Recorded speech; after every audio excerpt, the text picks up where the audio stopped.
Welcome to the Kent County Board of Commissioners meeting for Thursday, March 12th, 2020. I'm going to call the meeting to order. Madam Clerk, will you please call the roll?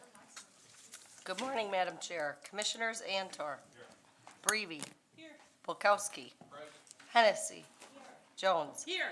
Coleman. Melton. Morgan. Here. Ponstein. Here. Salfeld. Here. Skaggs. Here. Sparks. Present. Vice Chair Steck. Here. Commissioners Talon. Yeah, here. Vonk. Here. Voorhees. Womack. Here. Wooden. Here. Chair Bolter. Here. Madam Chair, you have 16 members present, 3 absent. You have a quorum. Thank you very much. We're on to item 3, invocation. I'll call on Commissioner Ponstein for the invocation today. Here he Chair is. He was Bolter, hiding. today I have the honor of yielding my time to Commissioner Bukowski. All right. All right. And always be careful what you tell people about your past, since I am seminary trained. What's that? We know that. All right. But it's Catholic, so leave it at that. So I won't be quoting scripture.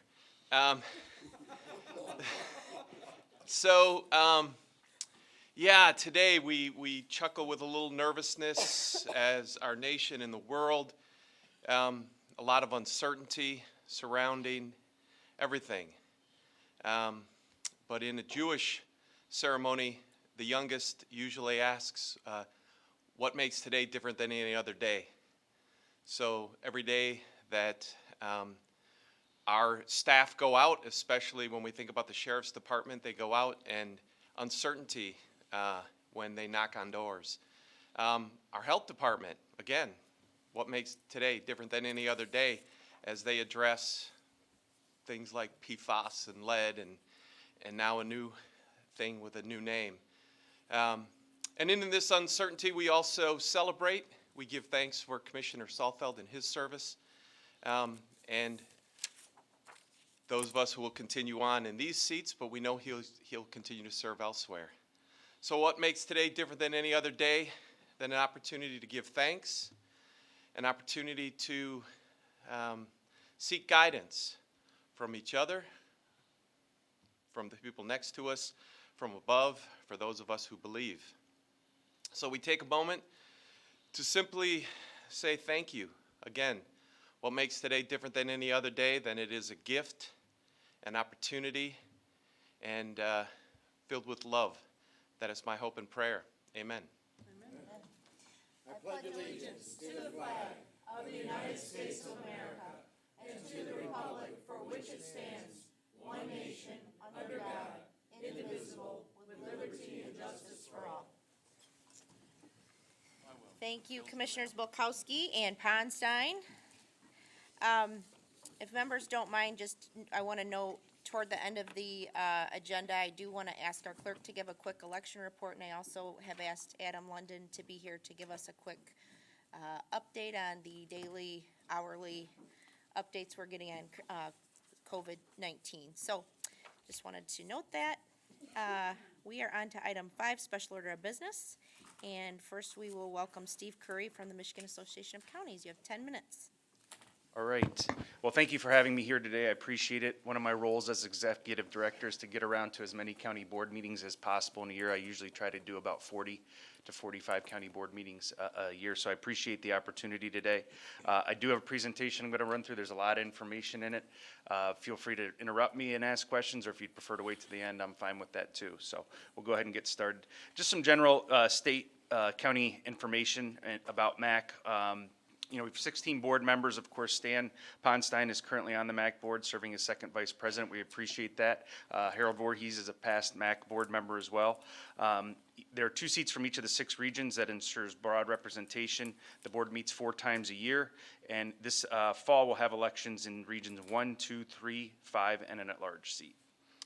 There are 83 counties, of course, in Michigan, our smallest being Keweenaw County at 2,100 people. Wayne County has about 1.7 million people, and counties employ about 13.8% people in the state. That ranks us about 42nd in the country. These are some of the state priorities we'll be working on this year as we move through this legislative session. I'll go into more detail in upcoming slides. Of course, courts have always been a big discussion among counties. Recently, the The Trial Court Funding Commission came out with their recommendations on some changes on how the courts could be funded. Alongside of that, there is a sunset on the fees that courts are allowed to charge to those who use the court system. Right now, it is important to note that that sunsets in October, so we have legislation that is sponsored by Representative Leitner that would ensure those fees could be charged for another 3 years. Why we try to look at these court funding recommendations to make sure that the courts are fully funded. Because if we don't get that sunset extended, that's a cost of about 200 to 300 million statewide for our counties. And this slide just emphasizes that. This is from the Trial Court Funding Commission recommendations. You can see 44% of the costs of the court are funded by locals. Reforming Michigan's system of financing local government. As you know, counties are primarily funded through two mechanisms: property taxes and state revenue sharing dollars. Counties only get statutory revenue sharing, not constitutional like cities, villages, and townships do. So we each year go and have discussions with the legislature on how to ensure that those state revenue sharing dollars are there. We've been very successful over the past 6 years in getting increases in revenue sharing dollars, and in this new budget, county revenue sharing dollars were recommended at an increase of about 2.5%. Last year we got about 2.3%. So while we feel very proud of that, we are also looking at ways of securing that funding better. Is there some sort of funding mechanisms that's different? So we're looking at almost putting county revenue sharing dollars in a lockbox that the legislature couldn't appropriate to different things. And then we need to look at specific ways of funding county revenue sharing dollars. So these are all discussions that are ongoing. There's actually a work group looking at revenue sharing in the legislature right now that we are a part of. Obviously, infrastructure is a big topic of discussion. It has been not limited to just roads, but also we have shoreline erosion issues. We have PFAS issues. These are all discussions that MAC's been a part of. When we're talking about shoreline, there has been money appropriated by the governor to help mitigate or at least map and look at where these issues are going to be, because it's not just a shoreline issue. It's actually an inland lake issue too, or will be this spring when you're talking to Army Corps of Engineers, some of the weather folks. The ground's saturated. This is going to cause septic issues on inland properties. We're already seeing it in Kalamazoo County. So we're trying to secure more funding to help mitigate some of that. Also, PFAS is becoming more and more of a topic of conversation, so we're trying to secure funding to help mitigate some of those contaminated areas. And then, of course, when we're talking about roads, so the governor has bonded for $3.5 billion for that only goes towards state roads, and that's important to note. And there has been some legislation introduced to address local roads, one being a local option sales tax and a local option registration fee. We do not see much movement on those bills, as would allow a county to put a local option gas tax or local option registration fee on their ballot. Not seeing much traction on that, but just last week the House did introduce a package of bills that would eliminate the sales tax on gasoline, take that sales tax, move it to excise tax or the gas tax, and that would put that money towards roads. They also would change the distribution model, so that money would not go through PA 51. It would actually go 60% towards county roads and 40% towards city roads. We are we're staying out of it right now. We're in discussions about it. We have concerns about it, mainly being because when you talk revenue sharing dollars, that comes out of general fund. If you're eliminating sales tax, there's constitutional revenue sharing that's guaranteed out of that. So now you're putting more pressure on the general fund, and what does that mean towards our revenue sharing? So are we, could we hit a cut from our revenue sharing because more money is going towards roads? That's where the discussions are right now. We're also advocating for a little more money to go towards counties, because counties are responsible for 73% of the roads in the state. So those are some of the discussions going on right now. The legislature has indicated that they do want to keep revenue sharing whole. They don't want this to come to a cut of revenue sharing dollars. So we're hopeful that they'll live up to that and kind of solidify that in statute.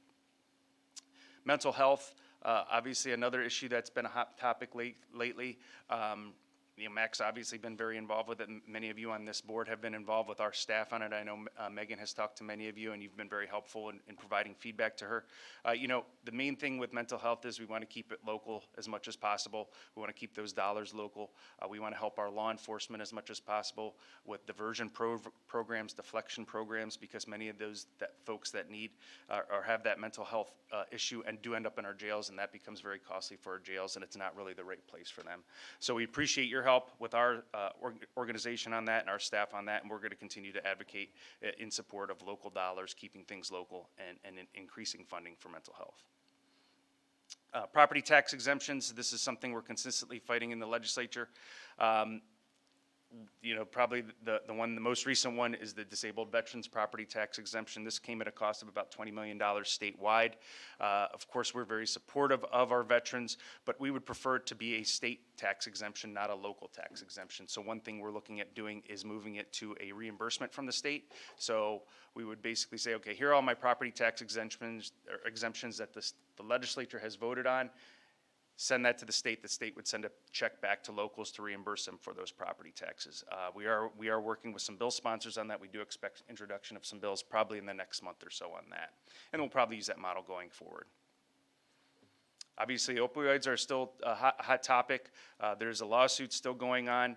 Our role in this right now with regards to the lawsuit is to ensure that any money that would come to the state would funnel down to the locals. If you remember the tobacco settlement a few years ago, a lot of that money came to the state and then stopped there. It didn't come down to the locals where the actual costs were occurring. So we want to make sure that any sort of state settlement that comes down, that money funnels to locals, local public health, medical examiners, you name it. I mean, it's hitting county budgets in a lot of different areas. So we want to make sure that funding comes down to locals. Deed restrictions, deed restricted properties. This gets at the dark stores issue that happened a few years ago. It's still an issue. There is still a case that's being heard at the tax tribunal. It's City of Escanaba versus Menards. We're waiting to hear a decision on that. That was heard last June. We're expecting a decision hopefully by this June on that. We also have legislation ready to go that looks at deed restrictions, looks at how properties are appraised and assessed. Basically, we want to make sure that if there are deed restrictions on these properties that are causing them to be vacant and then they're using as comparable properties, when we're doing the assessing process, there's some sort of note of that or some sort of accommodation made to say, hey, this is a deed restricted property, that's why it's vacant. We can't just value your property the same as that. So we're kind of waiting and seeing to see where the court or the tribunal case goes, but we do have legislation ready to go. 4-year county commissioner term is something that Max worked on for probably 20 years, and this is about the farthest that we've gotten it. At this point, we've gotten it out of House Elections Committee. It now sits in House Ways and Means. Right now, the disagreement is to when should those county commissioner elections occur? Should it be on a gubernatorial year or should it be on a presidential term? From the association's perspective, we don't care. We would just like to see county commissioners on 4-year terms. That's a fight that we're not going to get involved with. We're going to continue to advocate for it. I don't see any movement on that before this summer, probably more of a fall, maybe lame duck issue. But we are one of 5 states that county commissioners have 2-year terms. We think it's a bit ridiculous that county commissioners have to run every 2 years. And then, of course, the coronavirus response. The federal government has appropriated $8.3 billion for public health. The state has, in the new supplemental that just came out yesterday, there's some state funding coming for that. Obviously a hot topic of conversation that's very fluid. From the association's perspective and what some of the things we're doing, our association is able to go mobile at any point.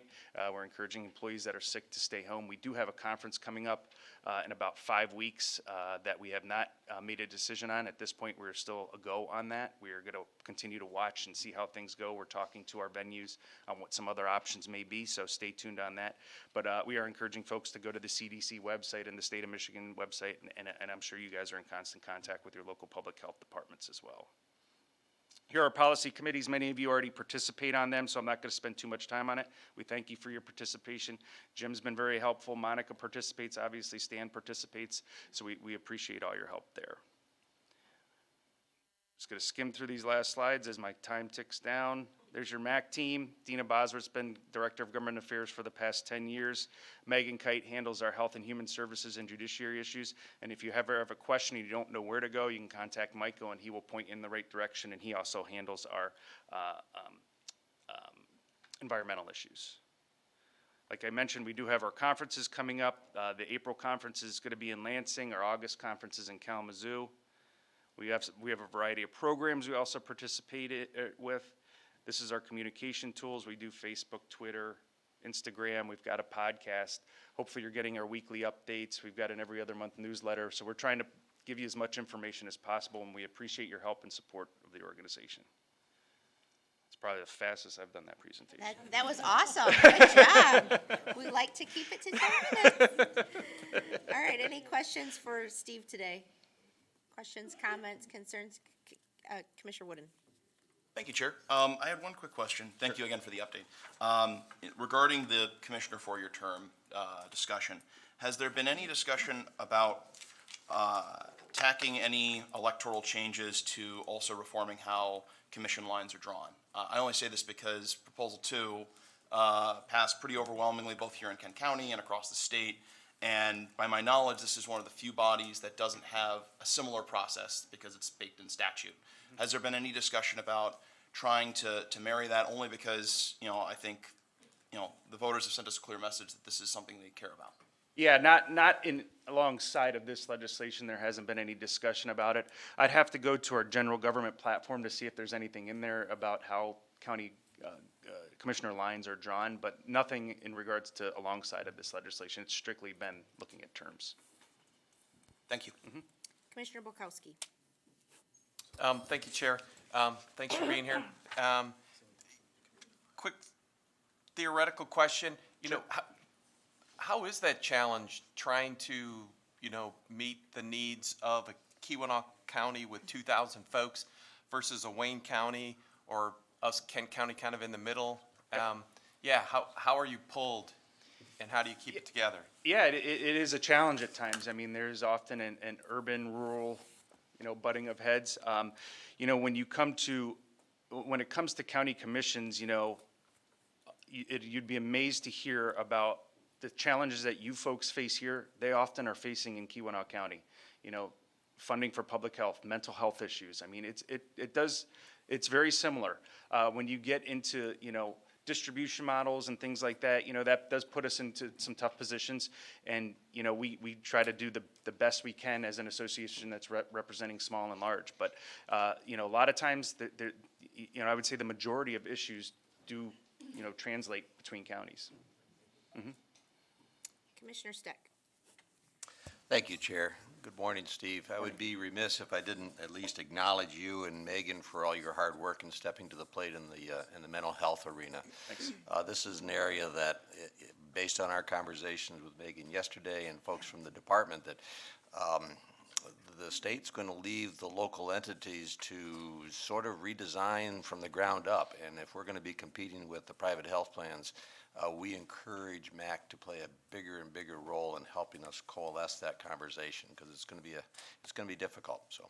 Well, I appreciate that, and really the credit Megan is great on this issue. I mean, she's been with us for about 2 years now, and she's really jumped in with both feet and really understands the issue better than anyone in our organization. So I appreciate that comment, and I appreciate your help and your guys' impact. I know you and Jim's been obviously very helpful in a lot of that too. So thank you.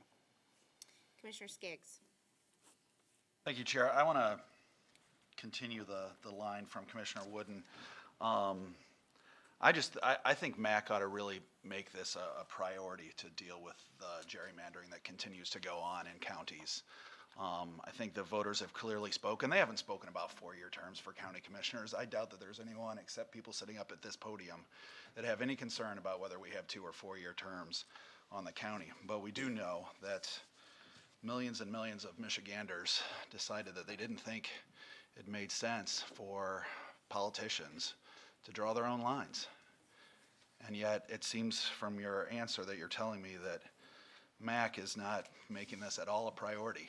Well, I mean, and if I could finish my question, Sure. That'd be great. I think it's, I think this is something that you should make a priority. We have party elected officials, members of parties, not even elected officials, party county chairs making decisions about the lines in counties. And I think it's unconscionable. I think it's a ridiculous system, and I think it needs to change. I think it's far more higher priority to make county government more effective than 4-year terms. I appreciate that. The way we kind of develop our platforms and our priorities are through our committee process. So if you'd like to come to our general government committee and discuss that, you'd be more than happy to. It's in the presentation on when they meet. We're more than happy to have you come in and discuss it with that committee, and then we can bring it up through the board through that process. That's how our process works on that. It's not, I don't make the decision on what positions we take. It's our organization, and that's how we do it there. Okay. Any follow-up, Commissioner Skaggs?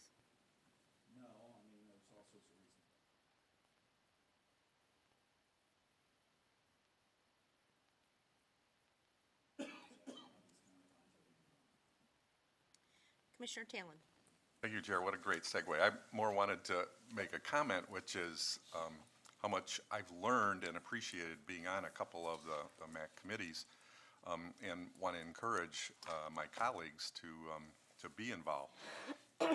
We both learn, and one of the things I've learned is how much our legislative folks at MAC put into how much work they do on our behalf. It's pretty incredible. So I want to add my compliments about that, and recommend that if you can find the time. You can participate in these meetings remotely, which is very helpful for many people who aren't semi-retired like me. So those comments, thank you. Commissioner Womack? Yes, Steve, I want to thank you for all your work, and especially when we have these MAC conventions and all the work I see you putting into it, and everybody that's on those committees. When it comes to the gerrymandering, my question is, are there any specific committees someone should focus on or be a part of if they want to bring up the issue of gerrymandering? Because in my community, it's been real stifling,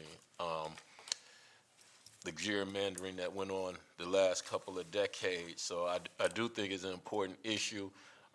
So I just want to know what specific committees people should focus on if they want to get more involved in bringing some of those issues to the light. Yeah, it'd be our general government committee.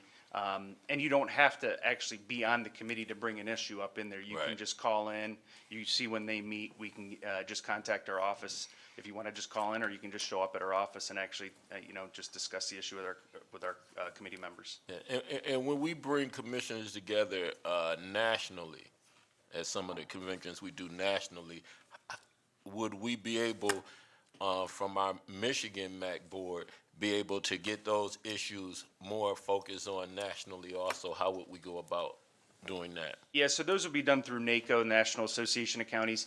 They have their own committee structure as well. If you'd like to sit on one of those committees, we can get you put on one of those committees, or at least apply, and then they would make the decision ultimately. But 9 times out of 10, you would be put on there as long, they have certain rules, the number of county commissioners from certain counties and certain states. But yeah, that would be done through NACO, and we can help with that as well. You just reach out to us and we can help you with that. Okay, thank you very much, and like I said, keep up the good work, and I really respect you coming in here today, giving us this great presentation and update, sir. Thank you. Commissioner Sparks? Thank you for being here, Mr. Curry. I have to echo the sentiments of Commissioner Talon, and it does not take a lot of time to actually serve on these committees. I'm on 3, the agriculture and tourism, the general, and the immigration task force with Commissioner Talon, and the information that we learned is so valuable and viable to what we do. So I really appreciate MAC. Being a new commissioner has really helped me to have more of a platform to understand how to serve better. So thank you very much. Thanks. 4 years, please. Any other questions for Steve? Commissioner Antor?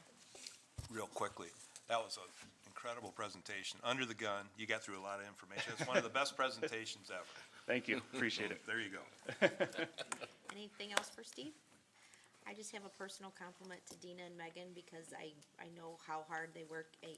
Usually association advocates have the luxury of focusing on a couple issues and a couple committees, and these 2 individuals have to track every single issue that could be in a county, and they do it just amazingly well. So I just want to compliment and you as well. But I know Dina and Megan. No, I agree. I'll pass that along. Thank you. Great. Thank you so much, and thank you for your presentation today. Thank you.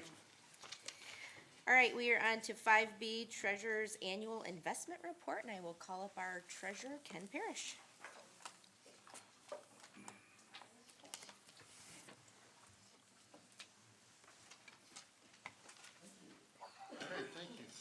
Thank you. Good morning.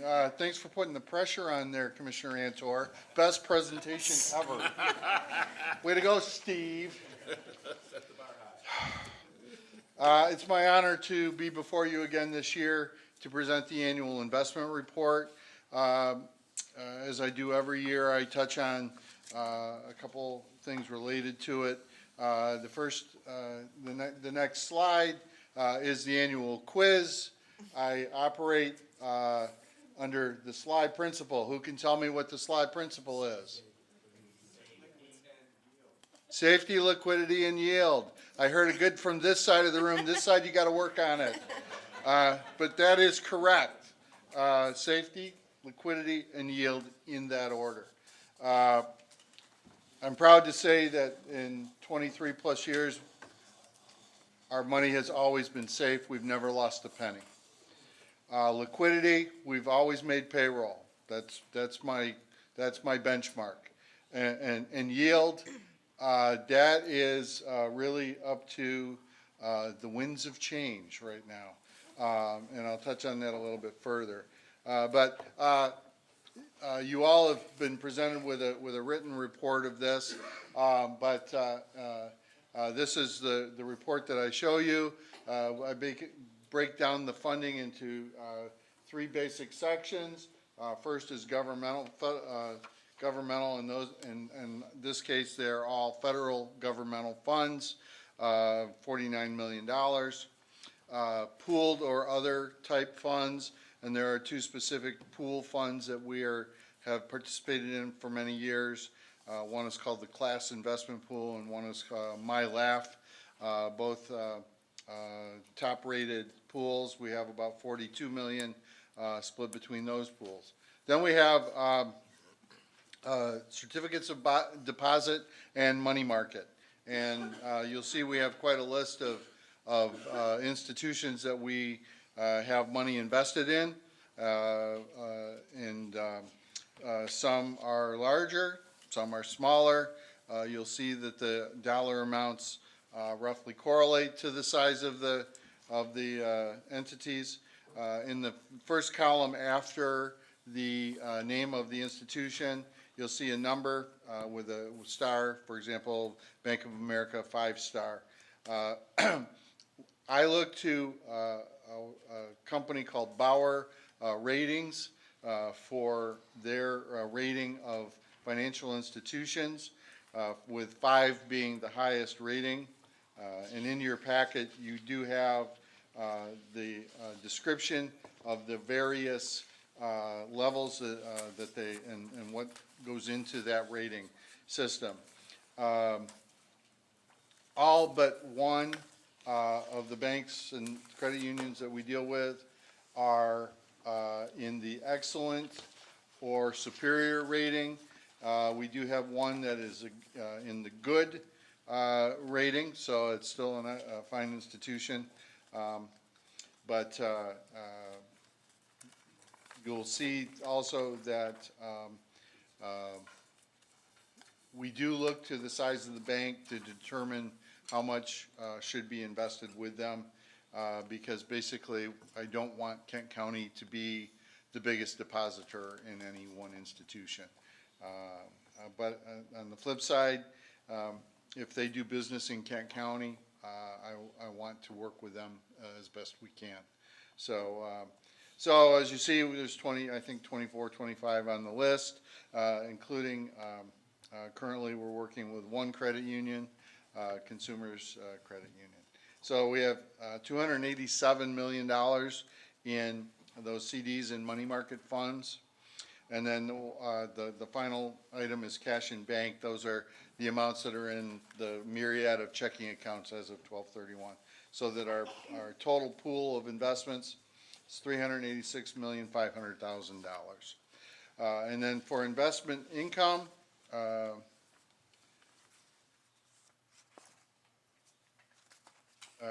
the general fund earned $2.1 million in investment income this year, and the total pool earned about $8.4 million.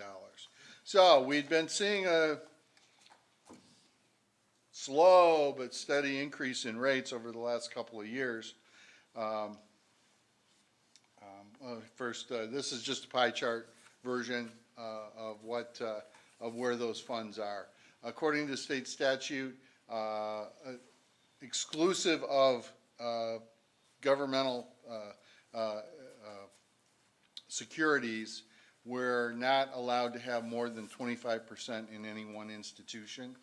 As you see here, the largest single amount that we have in any institution is at Bank of America, and that's only 10% of the pool. So we're well under statutory requirements on that. But as I was saying about interest rates, our pool earned in December of 2019 was earning 2.1%. I pulled out we get weekly what are called rate sheets from many of the institutions. And I found one bank that had sent us a rate sheet on March 2nd.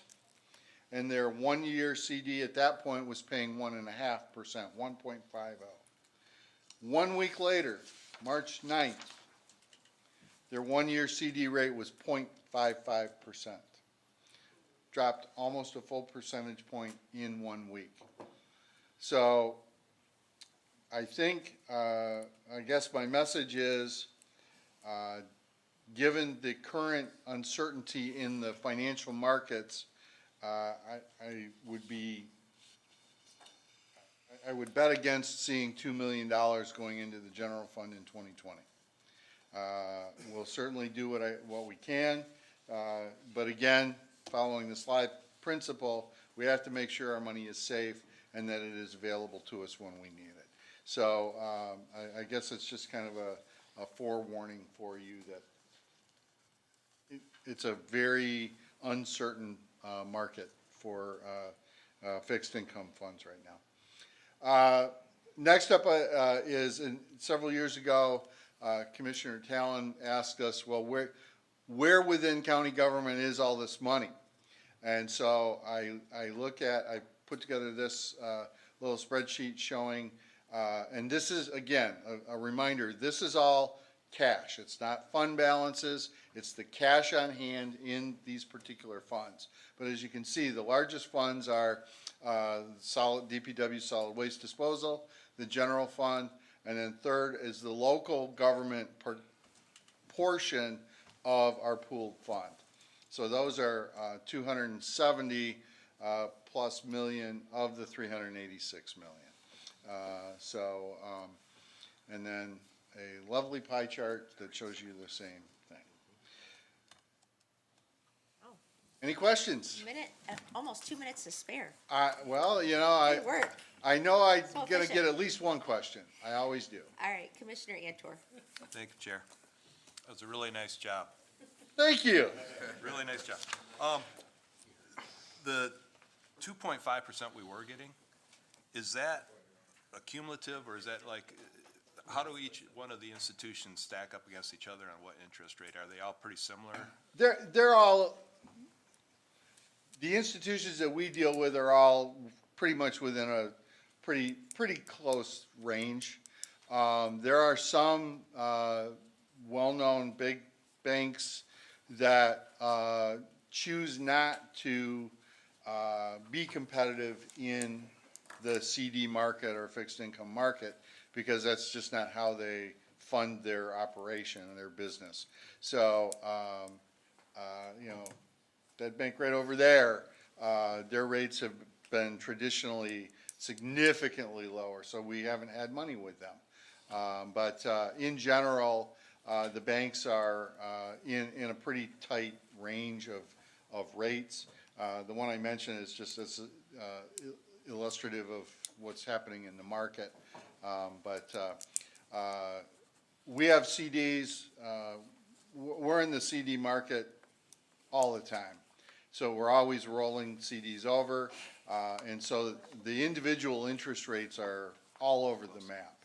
But we have a rather sophisticated computer system that helps us to determine what our current rate would be, so.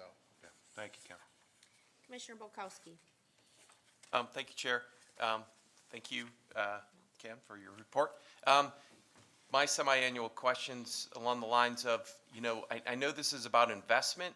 However, the flip side of this coin is what we pay in interest. And is there as much movement on the interest we pay side of life as there is, as you just pointed out, over a week, there's a percentage point drop in what we earn. But, for example, in a few minutes, we might approve, a significant amount of borrowing. It is only for a year or two, but still, but do those rates move as fast? Yes, those rates in particular do move very quickly. And I know that the borrowing rates have been coming down for the last several months as well. As I said, we were at a 2.1 in December. We're, 2 weeks ago or a week and a half ago, we were at 1.5. Those rates are also fluctuating even more so. The 10-year Treasury note dropped below 1%, which is unheard of. Right. And it's down, I guess it's down close to 0.5 or 0.6. 0.4. 0.4. So yes, that does definitely impact the rates that we will see on that borrowing. I expect that we'll get very favorable rates. And favorable would be in the range of, again, not holding you to it. Well, last year we paid, about 2%, 2.25%. I would guess we'll be in the 1.5 range here, maybe lower. Okay, Again, wild guess, but right. Okay, somewhat educated. all right, thank you. Commissioner Wooden. Thank you, Chair. I was trying to remember, being the newbie on the Finance Committee, when it comes to the investment income that we do put into our budget, the money, is it anticipatory investment income when we budget like we have with anticipatory taxes, or are we using the investment income from last year for the 2020 budget? I'm more just wondering if the current uncertainty in the market yields a lower than expected investment, will that affect this year's budget or next year's budget? It could potentially affect the 2020 budget. Okay. We do look at what the trends have been, and the trend had been increasing. Mm-hmm. So that budget number is probably higher than where we're going to end up.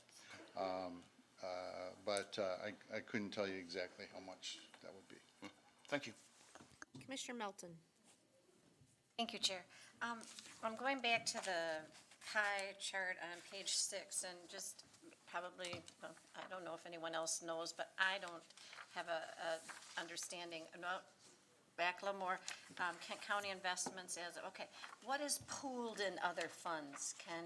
Can you help me understand that, please? Pooled and other funds. Those are the second grouping on the report. Those are essentially, in our case, two managed pool funds that are managed by national organizations, but the pools are specific to the state of Michigan. Okay. So they have to meet all Michigan requirements for public fund investment.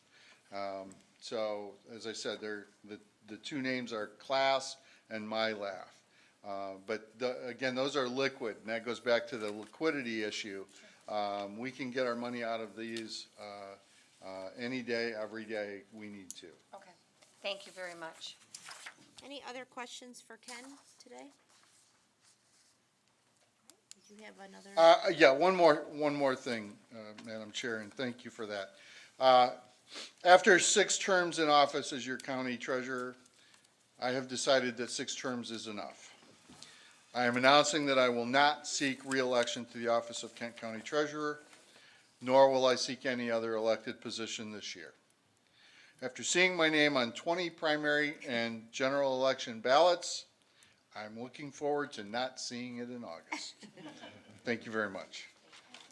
Thank you, Ken, and obviously, thank you for your service, and we will have you back for whatever cake and ice cream or whatever we need to do, but. Well, if there's cake, I'll be here. Thank you very much. For your update as well. Thank you so much. All right, we are on to item 6, public comment related to the agenda. Do we have any public comment today regarding agenda items? All right, seeing none, we are on to item 7, consent agenda, and I will call on Commissioner Ponstein. Thank you, Madam Chair. Mike Paul. The consent agenda for this week. Moved by Commissioner Ponstein, support by Commissioner Sparks. Questions or comments on the consent agenda? All right, seeing none, this is a roll call. Madam Clerk, please call the roll. Thank you, Madam Chair. On the motion to adopt the consent agenda, Commissioners Antor. Yes. Brevi. Yes. Bulkowski. Yes. Hennessy. Jones. Yes. Coleman. Yes. Melton. Yes. Morgan. Yes. Ponstein. Yes. Salfeld. Yes. Skaggs. Yes. Sparks. Vice Chair Steck. Yes. Commissioners Talon. Yes. Vonk. Yes. Voorhees. Womack. Yes. Wooden. Yes. Chair Bolter. Yes. Madam Chair, you have 18 yeas, 0 nays. The motion passes. The consent agenda is adopted. Thank you, Madam Clerk. We are on to 8A, and I'll call on Commissioner Talon. Thank you, Chair Bolter. I move for adoption Resolution 24 of today's date, the purchase of development rights selection criteria for 2020. Moved by Commissioner Talon. Support. Support by Commissioner Wooden. Questions or comments? All right, seeing none, this is not a roll call. All in favor, say aye. Aye. All opposed? Motion passes. We are on to 8B, and I'll call on Commissioner Vonk. Thank you, Madam Chair. I'll move resolution number 25 of today's date for the Court Citizens Advisory Committee appointment. Moved by Commissioner Vonk, support by Commissioner Brevi. Questions or comments? All right, seeing none, this is again not a roll call. All in favor, say aye. Aye. All opposed? Resolution passes. We are on to 8C. Commissioner Morgan.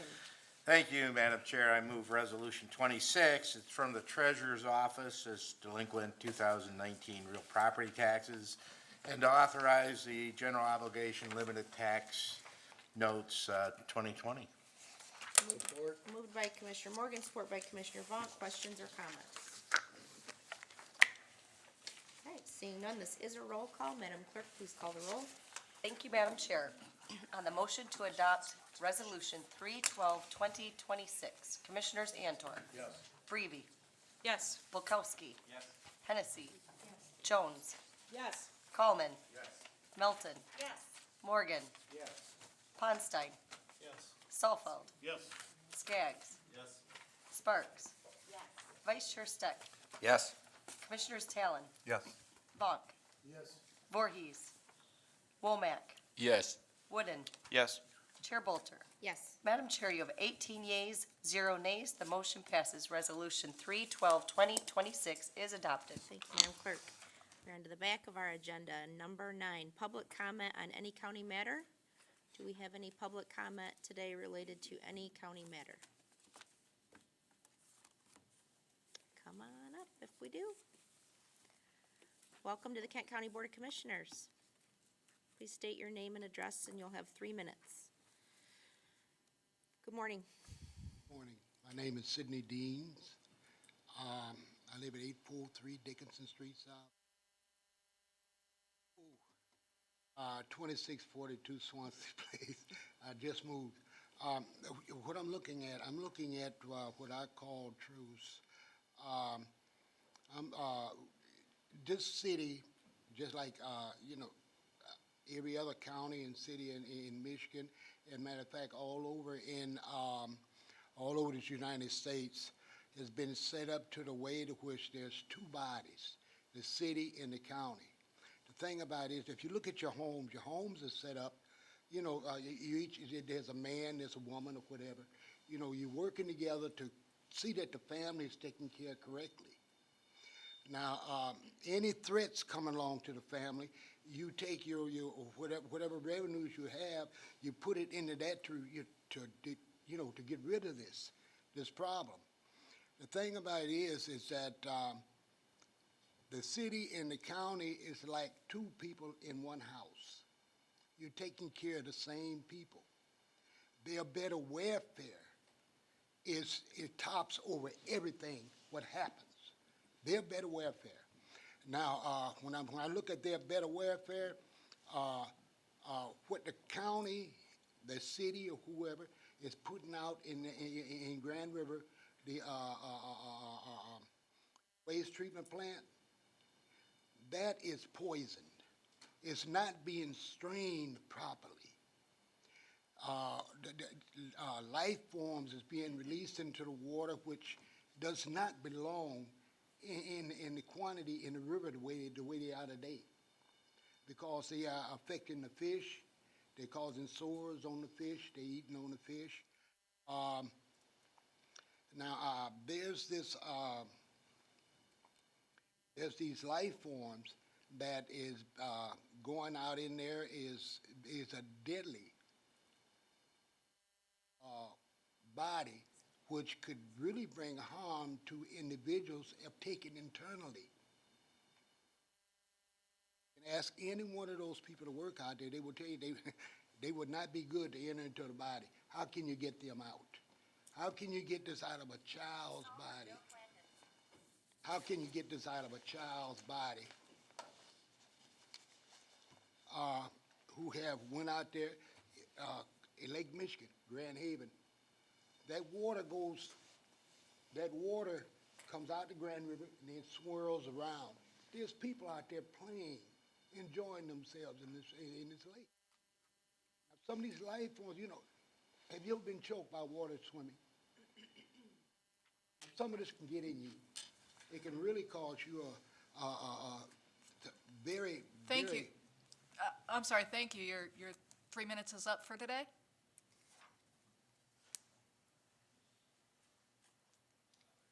You have a conclusion? Thank you so much for coming. All right, any other public comment today? Seeing none, we are on to commissioner reports. Do we have any specific reports today? Commissioner Breivy? Thank you, Chair Bolter. I have a couple here. First, the West Michigan Sports Commission, we had a meeting yesterday, and we announced our annual luncheon, which is now going to be an annual dinner. And we have Jack Nicholas coming to speak on Tuesday, June 23 at 5 p.m. at the DeVos Place. If you're interested in tickets, I'd be happy to help you head to the right direction, but it's going to be a great event, and it's a fundraiser with donations going to the Sports Commission, the Nicholas Children's Hospital Fund, and then the American Dunes Golf Club. There's something going on with that too. So I would definitely recommend everybody attending. It's awesome and a great fundraiser. So the next thing I have too is the NACO. I got to attend that with a couple of my colleagues here. It's always a great time in Washington, D.C., talking about, what is affecting our counties and meeting with other county officials. And I had the opportunity to hear from some folks from, I'm trying to remember the name of the county. It was in Minnesota, and they talked a lot about trash and their recycling program, so I have some really good insights on that. And overall, we had some really great speakers. Colin Powell was one of them. We heard from our president, it was an interesting time and got to communicate with lots of local officials. So it's a great opportunity. Thank you. Commissioner Talon? Thank you, Chair. The Grand Rapids DDA met yesterday, and two things I want to share with you. One is we consented to participate in what's called an OPRA. It's a tax abatement for obsolete properties, and this is for a project on the corner of Godfrey and Market, kind of a warehouse building, has a bunch of offices in it right now. Interesting project, about 150 apartments will be going in there. It's a developer from Chicago who's sticking their feet into the Grand Rapids investment water, which I find interesting. The second was funding for what is being called a temporary skate and bike park downtown on that property along the river where one of our parcels was purchased by the city. It will be eventually developed for a park along the river as the river restoration happens, but for the next couple of years, a piece of that will be used for a bike and skate park. So it's it's something that's been in process for a long time, and kind of exciting that that's finally coming to fruition. Thank you. Commissioner Bolkowski? Thank you, Chair. The Front of the Court Advisory Committee met a week ago Monday. I thank Commissioner Womack who came out for that. This was, as I noted before, the meeting where the previous task force was invited to come and continue to get good news from, the work that is being done by our deputies out in the field. So the concerns, again, that citizens brought forward continue to be addressed and positively. And again, thanking Commissioner Lanier from next door, who suggested we all get together to review that. So again, great work by the front of the court and the sheriff and her staff to continue to be as much of service as possible in those trying times when you have support issues out there and warrants and all that stuff occurring. So we continue to do good things and continue to strive to do them better. Any other official reports today? All right, we are gonna move on to number 11. Oh, I'm sorry, Commissioner. Oh, I was waiting. Oh, I'm sorry. I'm sorry. Did you have a report? No report. Okay. All right, I'm gonna move on to item 11 on our agenda, which is a recognition of our departing fellow commissioner. So I'm gonna go to the actual, over to the podium, and then I won't make you stand there with me the whole time. Okay? I will make you come down here at some point.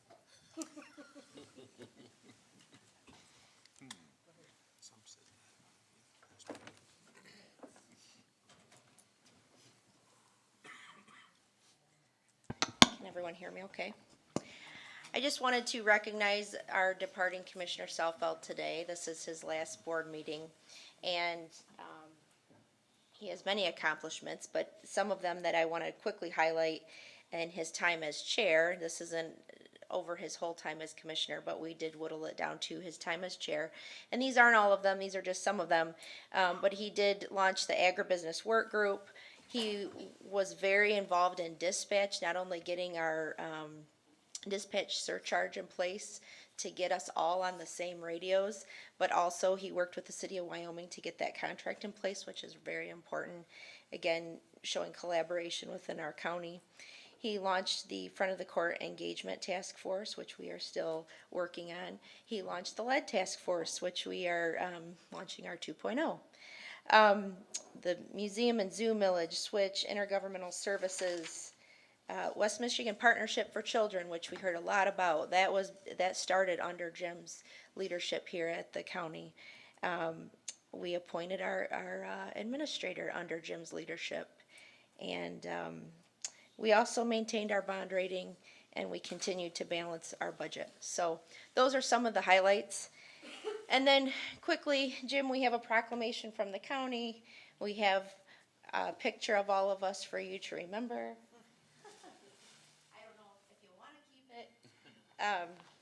I had asked for your chair photo, but apparently you already have one. So anyway, we're giving Jim a picture of all of us. And then lastly, I think sometimes we come here and we all meet and we're all busy, and sometimes we don't know about the lives of each one of, we don't know each other real well. So I did ask the legislature to put together a tribute. And if you'll indulge me, I want to read it because it does talk about Jim's accomplishments and his life in general. So if you'll give me another couple minutes.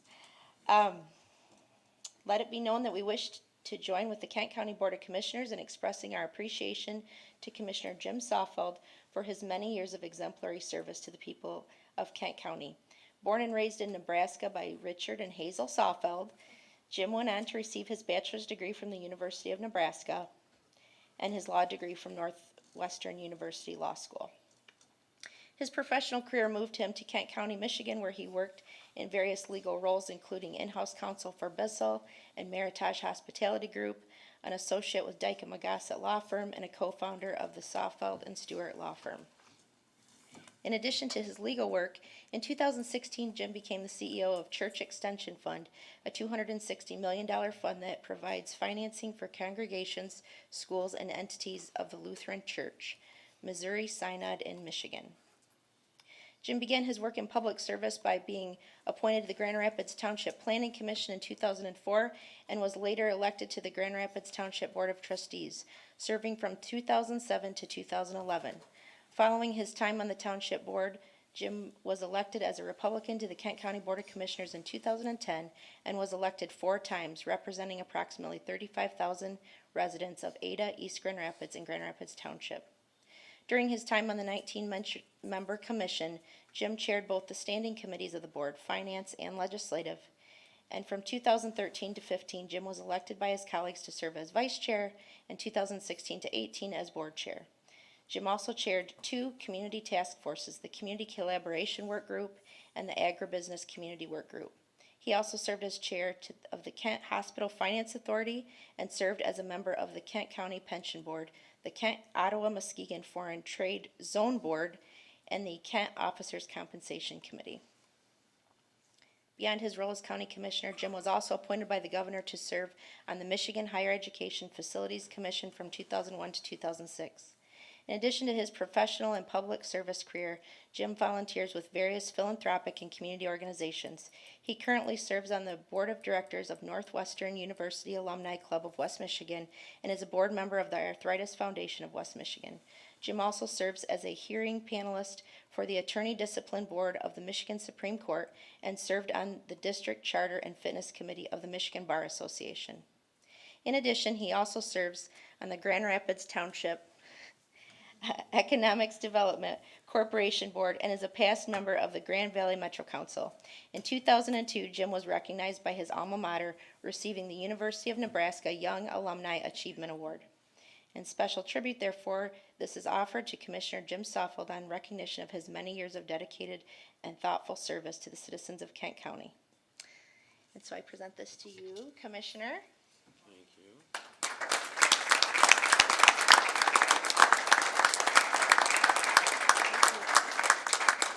This is your accomplishments in case, do you have a couple you want to say? Or? Oh, yeah, sure. And there's Kate. So I'll continue, Mandy covered what I've done in the past, and it's been a great ride. Ken announced he's not running again, and you kind of know when that time comes, and I knew, and I'd already told several of you that I was not running again this year. What I didn't know until a couple months ago was that I'd have to bow out early, and the reason why is I just would have ended up starting to miss too many meetings, but it's been a good time, and I want to especially recognize some people, Roger and Ted and Harold Voorhees, Carol and Tom, who have all been around since I started, and in particular Ted. Ted is the quintessential commissioner. He's a good man. I wish all of us were like him, but it's been a very good time, and hey, I look forward. I noticed, and I had, as you know, I'm moving to Washtenaw County, where my work is in Ann Arbor.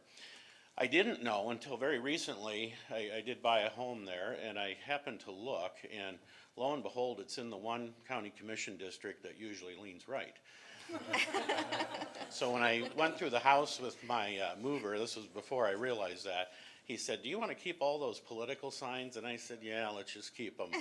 It's probably a good idea I did that. So who knows? Maybe one day I'll be a commissioner at another county. But no, it's great serving with all of you. Nothing but the best. Keep up the good work. And Kent County's always known for fiscally sound decisions and good services. Just keep that up. Thank you. Thank you.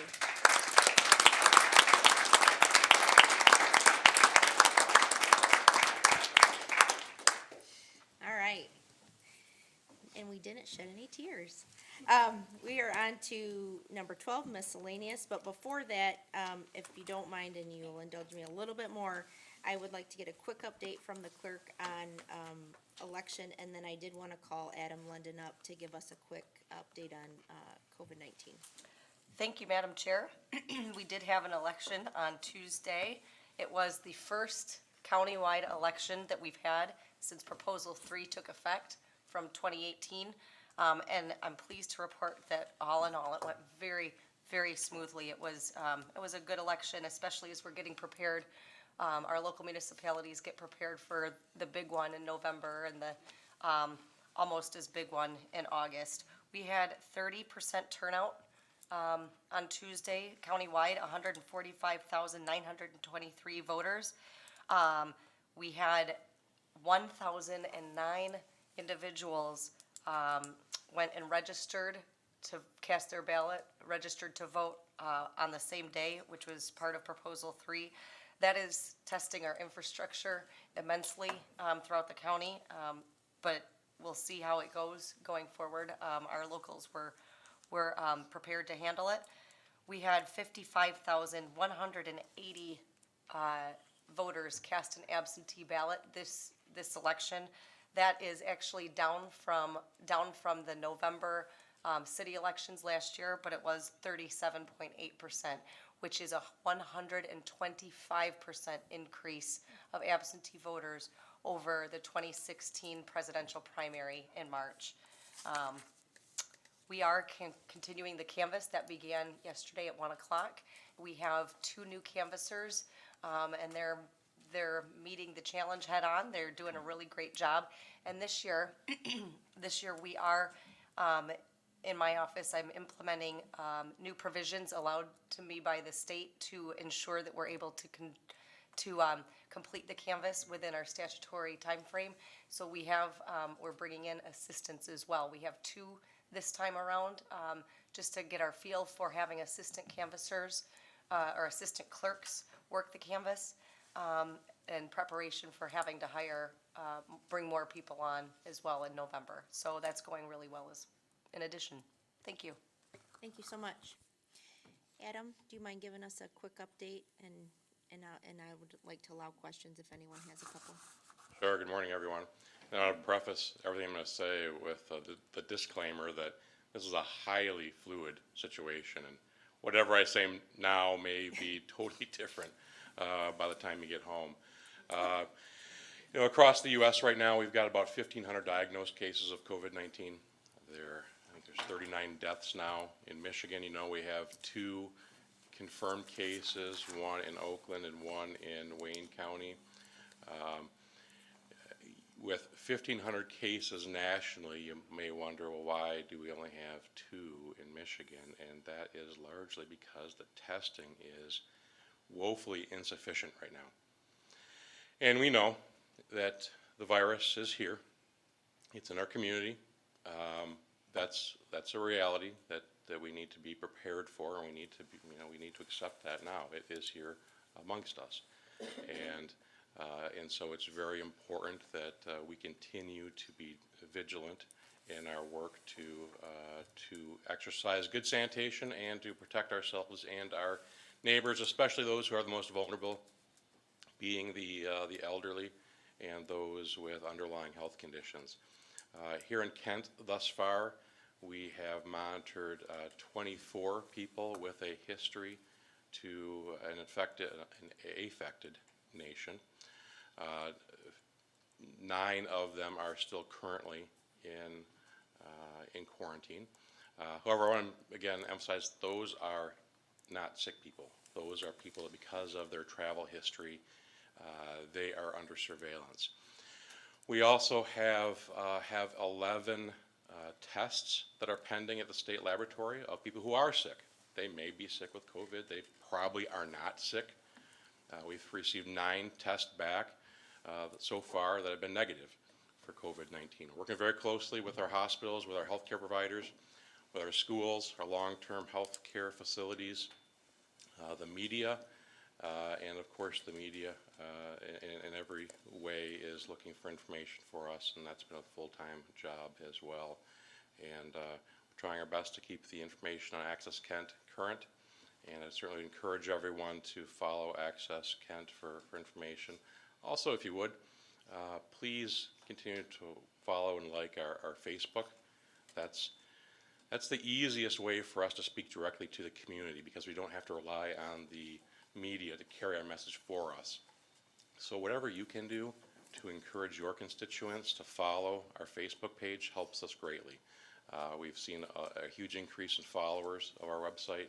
I think Steve Kelso said that we're seeing 80 to 100,000 people that are engaging in some way with our post every day, so that's encouraging. I'll stop there and entertain any questions you may have. Questions? Commissioner Wooden? Thank you, Madam Chair. First, a comment. I've been tracking them myself and trying to disseminate as much as possible, and I found it incredibly helpful, and thank you for all your hard work on this. My first question was regarding testing. You mentioned that we're woefully behind on this. I know that the state at least was discussing a $25 million appropriation. Is testing involved in that appropriation, and what other means can be done to ensure that we get our testing up to par so that we can get a better handle of this outbreak? Yeah, so I believe part of that includes an improvement to laboratory resources and staffing therein. The challenge is that, we don't have enough test kits. We still don't. Yeah. We know that they're on the way. Last update I had is that we have 300 in the state of Michigan. That was as of last Friday. Many of those have been used over the course of the last 5 days. I know more are on the way, but testing is ideally should have been one of the primary tools we were using in this phase. We're going to quickly get to a point where testing is really no longer practical or useful, where there is enough community-wide transmission that trying to identify individual cases is going to become impractical. If I may. Sure. I also saw through both the health department's email and I also through Grand Rapids Public Schools email that you're coordinating with our public schools to limit large groups, but we haven't yet reached a more aggressive phase. I also know that several employers are already talking about working from home and trying to find ways to have virtual offices for the time being. Has the health department had any conversations with our larger employers and influencing that, or have there been conversations with the chamber to see if we can find ways to, when feasible, have folks work from home so that we can have that social, I forgot how it's called. Distancing.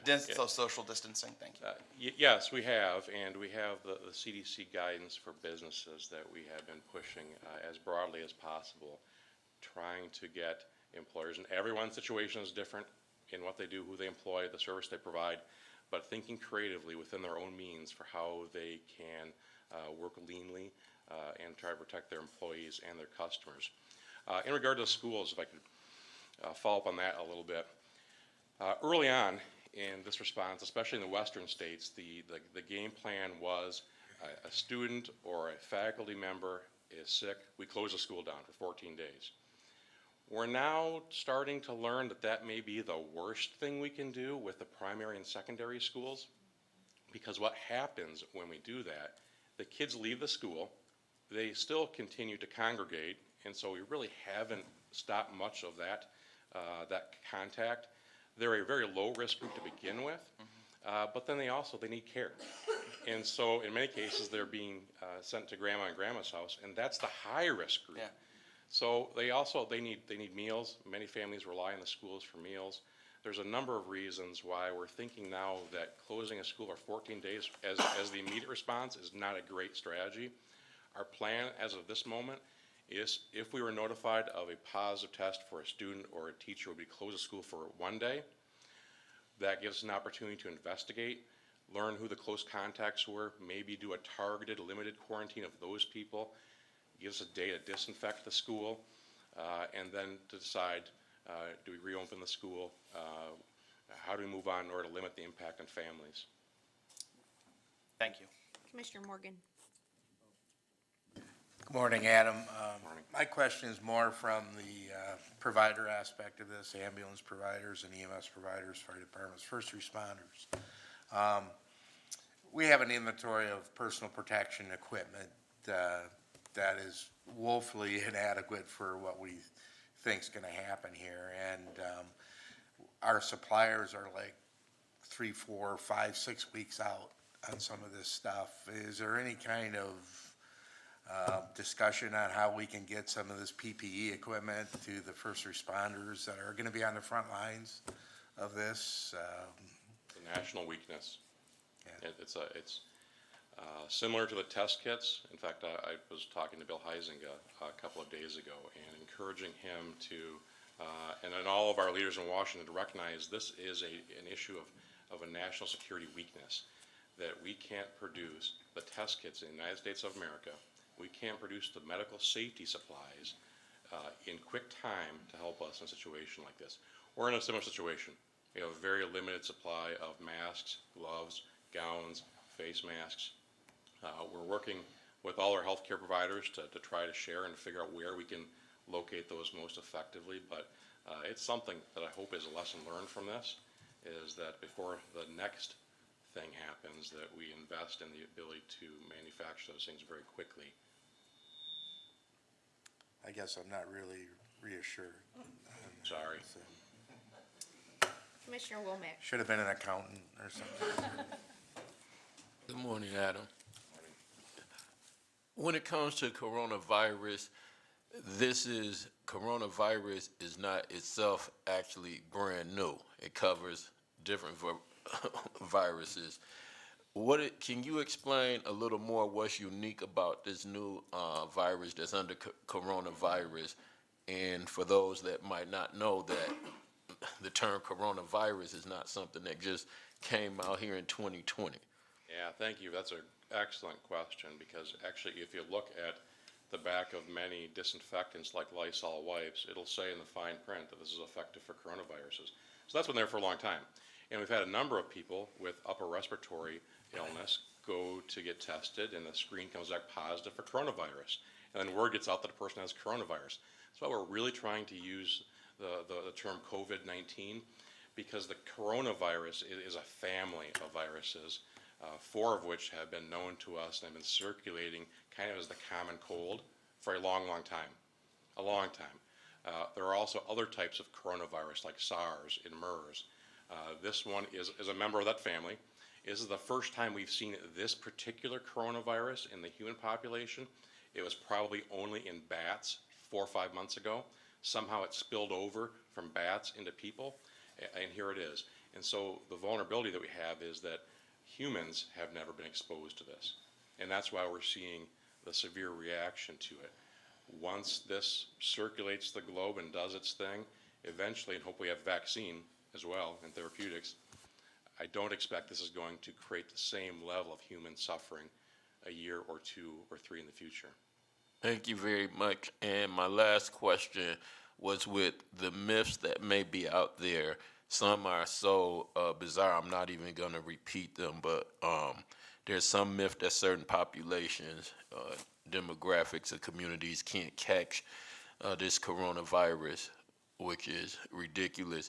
But with some of the myths out there and people wanting so much information, those that want information to protect themselves and family, what are some of the things that Kent County Health Department will be doing in just outreach to community and marketing to get some of the great information you gave us today out to the populace? Because there's even some misinformation in some of the media.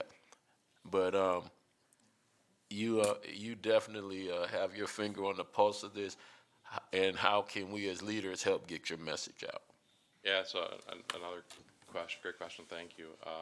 Yeah, we're working overtime in a major way right now to communicate to the community. And again, to the extent that all of you are able, please continue to push our county website and our social media presence, especially Facebook. We're trying to keep the messages getting out there every day about what the real science is. And there's a lot of misinformation. I think that, you know, in the media and just in the culture overall, there's kind of 2 camps that are both kind of wrong on this. There's the group that's saying it's not a big deal, it's just the cold. That's not true. And this is really going to hurt a lot of people, especially the most vulnerable, the older population and those with underlying health conditions. They're going to really get hurt here. And then there's the others who think this is the end of the world and we need to shut down society. And I'm really concerned about that as well, because that's going to hurt a lot of people. And as our economy struggles with this, and low-income hourly wage earners struggle with this and struggle to pay the bills, I'm very concerned that that's going to exacerbate our issues with poverty and the disparity in income. And then we know the correlation between poverty with public health as well. So we've got some problems on both sides as we're trying to be as reasonable and as evidence-based as possible in our response to this. Thank you, Adam. Commissioner Bolkowski. Thank you, Chair. Speaking of working overtime and knowing how your staff is busy without pandemics, is there anything we can do in the sense of, emergency appropriations? Or, I mean, what kind of resources do you need, or are y'all just tracking that for now? Because, I don't want to be the penny wise, pound foolish thing. Yeah, so I deeply appreciate that, and we do have an emerging issues fund within our department that this board has approved in our budget. We are spending out of that right now. I expect that as this progresses, we may need to move staff like nurses out of programs that have Medicaid revenue, for instance, and that may create a budget issue for us. We're tracking our time very carefully. I'm hopeful that the money that the state and the federal government is allocating is going to be something that we can access and get reimbursement for. But I hope that's an open question, and we can continue to explore that. And of course, I'm working through Wayman's office, and I know that I have heard from. Yeah, and Wayman has also made it very clear that whatever we need, he is going to work with you in a very quick fashion to make sure that we get it. So, appreciate it. Commissioner Sparks. Thank you, Madam Chair. Thank you for being here, Adam. We really appreciate the daily Facebook messages that you're putting out there.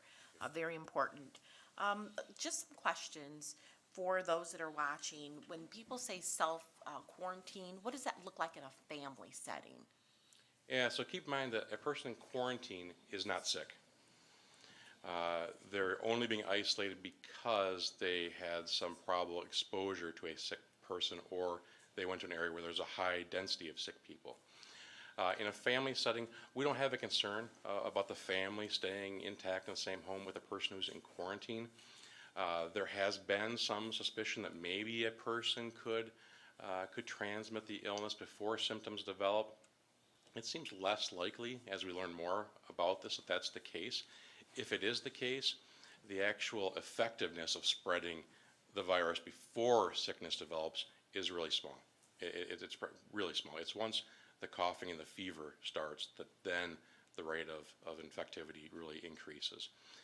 There have been some studies that show that even when a family is exposed and living in a house with a sick person, that only about 10% of those in that house will become positive. Now, keeping in mind that an average household has a wide range of ages and health conditions, so this is a good indicator of how severe this really is for the older, most vulnerable, because when we have seen close contact like that in the cruise ships, in the long-term nursing homes, that's where this seems to really dig its claws in and has a hard time getting rid of it. So we're really working hard with our long-term nursing care facilities, adult foster care homes, any place where we have people that we know are highly vulnerable to this. That's where we want to be especially careful. Okay, so how would someone know if they were well from the coronavirus? How long would that process take? Is there a 14 days, 10 days, or after cold? symptoms? Okay. So for a person who, right now, for a person who was diagnosed with COVID-19, they would remain in isolation until they have had 2 consecutive negative tests after symptoms subside. However, I do think we are getting to a point where we're not going to have a test result on everyone who is sick. And there are going to be a lot of people who are just mildly ill that are never going to be tested at all. So our advice to anyone is that if you are sick with the symptoms of COVID-19, to stay away from work, stay away from social gatherings until you've been symptom-free for 24 hours. And who should they tell if they feel that they have these symptoms? Should they go to the hospital? I know that over in the UK they say stay home and call 111. So what should we do here? Yeah, so please don't go to the hospital. They were overburdened before this began with influenza this year. So if someone feels like they are in need of medical attention, please call. Call is what they want to do. We want to make sure that we're protecting those healthcare workers and not just showing up because in addition to COVID, there's, like I said, there's influenza and there's a lot of other things going around that we want to protect those healthcare workers from. Commissioner Melton. There we go. Adam, I just, truly, it was gonna be in my miscellaneous. Can't tell you how many people outside of Kent County that I have encouraged to listen to your, I don't know, are they, your interviews, your podcasts, when you talk, you're very calm, you're very knowledgeable, you bring up data that is important, and pertinent to what we are talking about. You're very intentional about what you have to say. And at a time when, as you say, I mean, you go to Myers and there's no toilet paper. I don't know about the toilet paper, and I'm not making fun of those people at all. But the uncertainty can really cause an awful lot of angst. And you truly come across as a voice of reason, as a voice of knowledge, and as a very solidly stable source of information. And I just absolutely have to thank you so, so much. My sister follows you, and she's in the state of Oregon. I have friends down in Tennessee, and they've started following you because you are so solid. Thank you very, very much. I'm sure you are exhausted. I appreciate your help. Well, thank you. That's very generous and kind, but I also would like to say that that is also the byproduct of having an amazing team, and not just at the health department, but here in administration, HR, facilities. There are a number of other departments that are supporting us in this, and we've got a great team here. On the outside, maybe. But it is amazing how that presence can make such a big difference. Thank you. Thank you. All right, in the interest of Adam's time and everyone else's, I would like to entertain anyone, like one more question, preferably someone who hasn't already asked a question. Commissioner Antor? Thank you. Thanks, Adam. You know, the one number that you just cited that's really striking to me, and it's very encouraging as well, is the 10% infection rate of people living in a house with somebody that has it. I think that speaks volumes. It seems like when people get the normal flu, it tends to cycle through a family.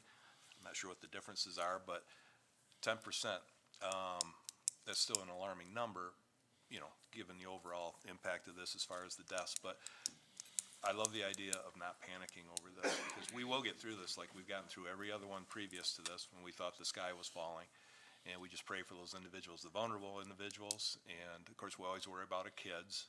And I'm so thankful that our kids so far have shown not to be, you know, people that are affected by this, which is fantastic.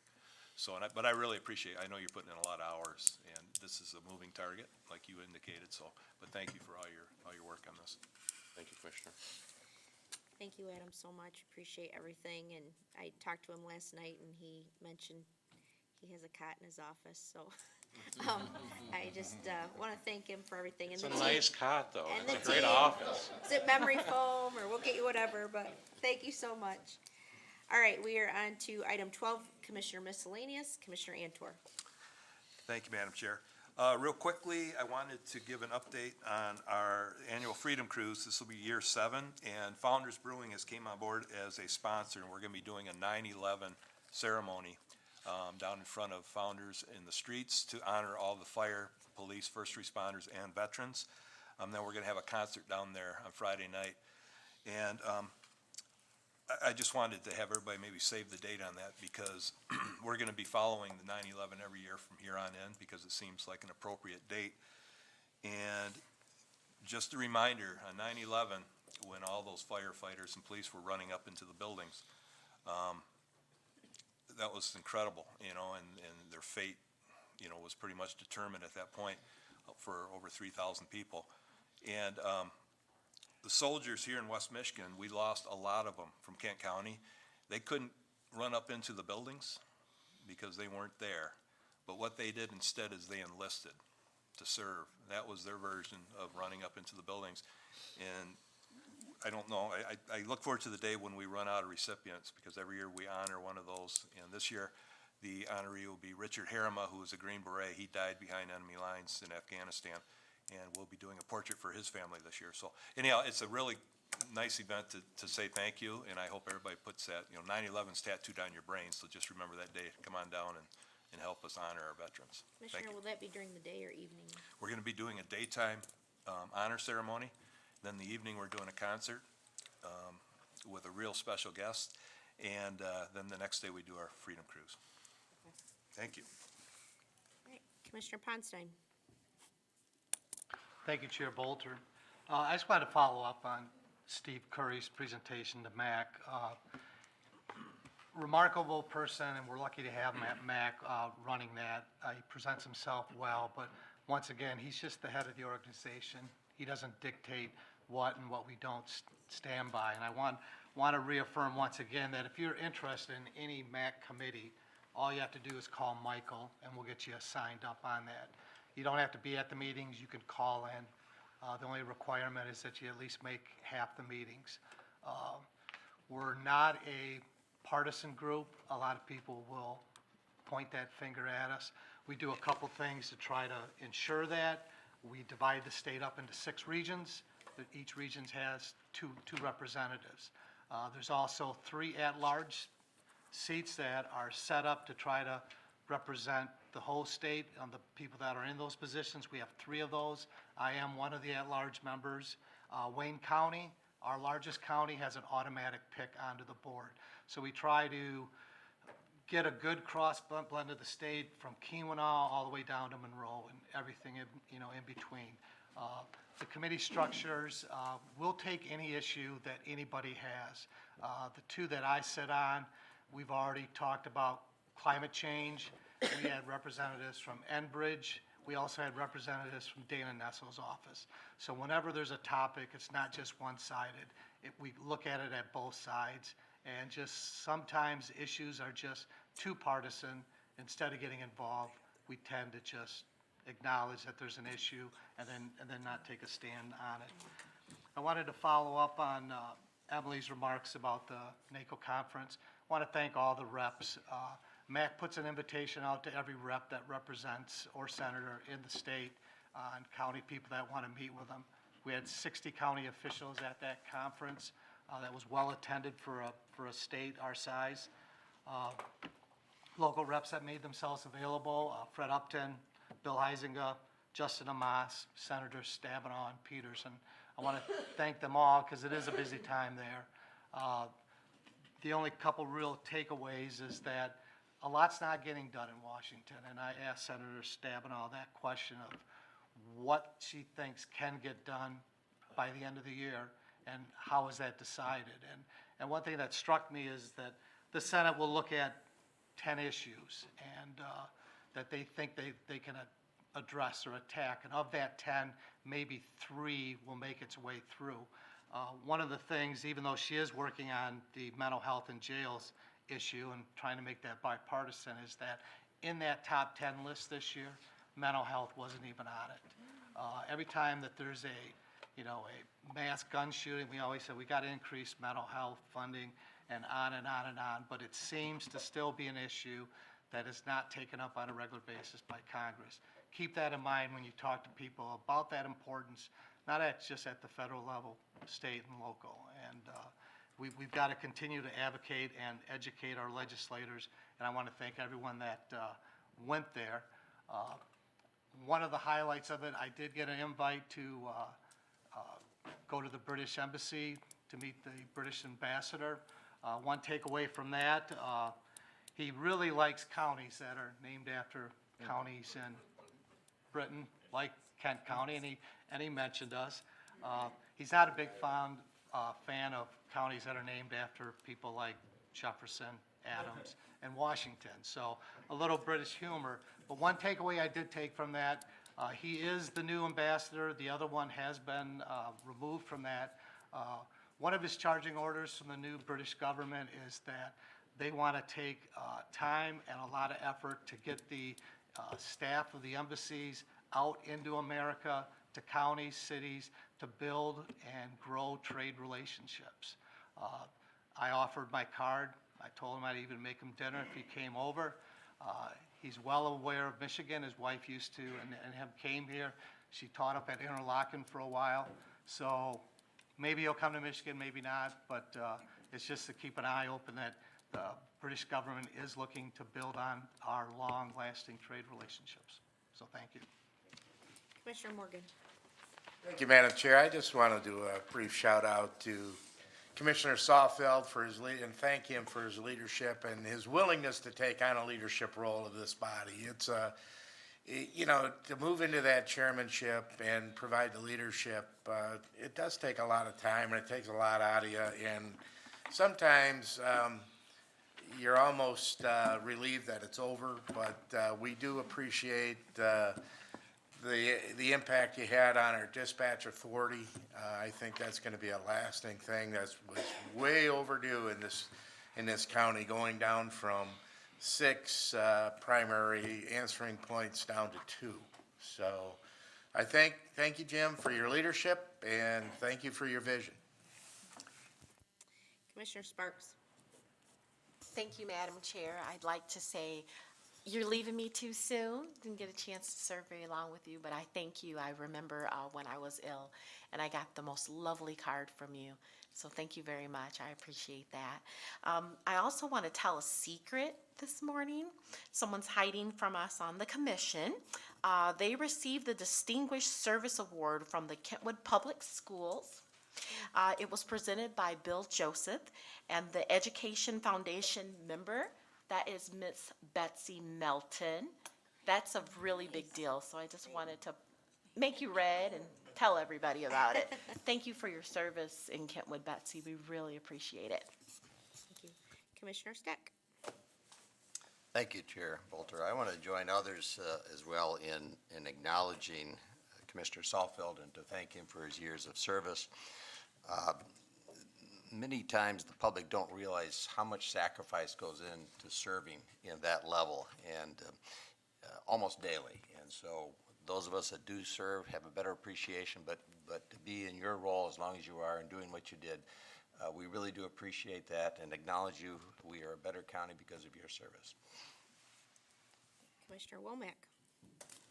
Yes, I just want to thank Commissioner Jim Saalfeld for his leadership through the good times, through the storms, and with me being on my second term, spending those first 2 terms with you, I just want to say, Jim, I know I'm a better commissioner because I served with leadership like yourself. And I wish you continued success wherever you go. I know I will be traveling, seeing you on a billboard one day. Thanks, Jim, for everything. Commissioner Wooden. Thank you, Chair. I just wanted to join others in thanking Commissioner Saalfeld. You know, I was pausing this morning thinking about my brief tenure here and the brief tenure that we shared, and I chuckled because I believe the very few disagreements we have had on this board, we've almost always been on the opposite sides of them.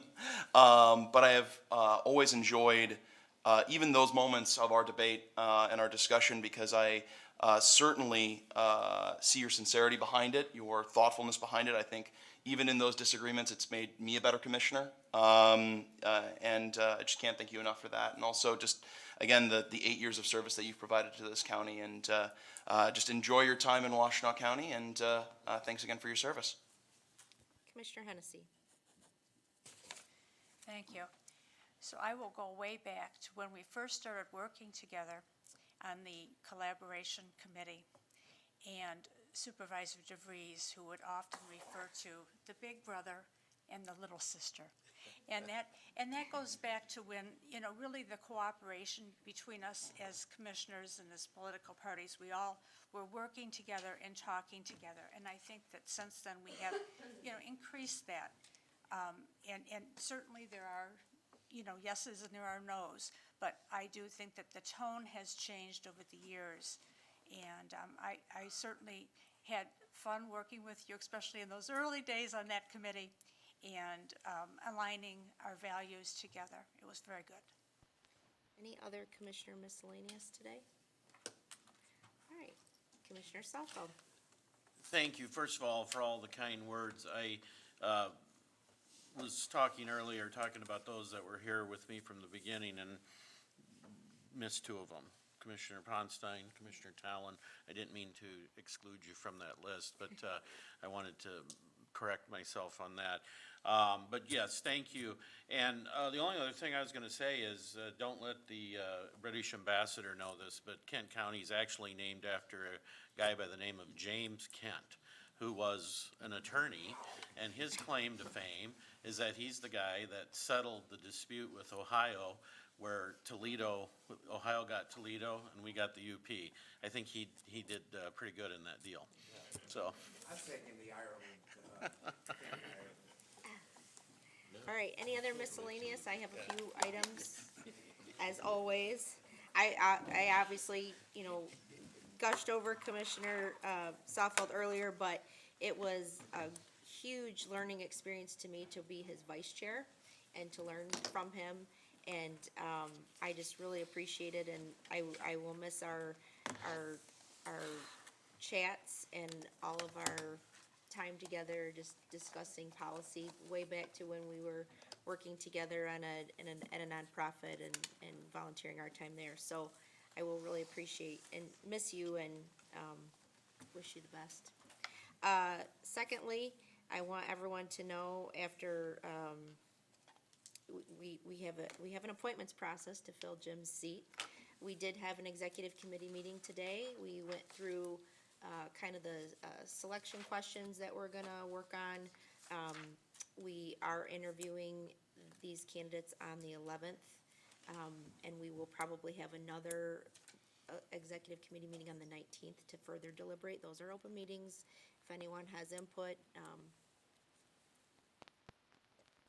I'm sorry. Oh, I'm sorry. The 17th and the 19th.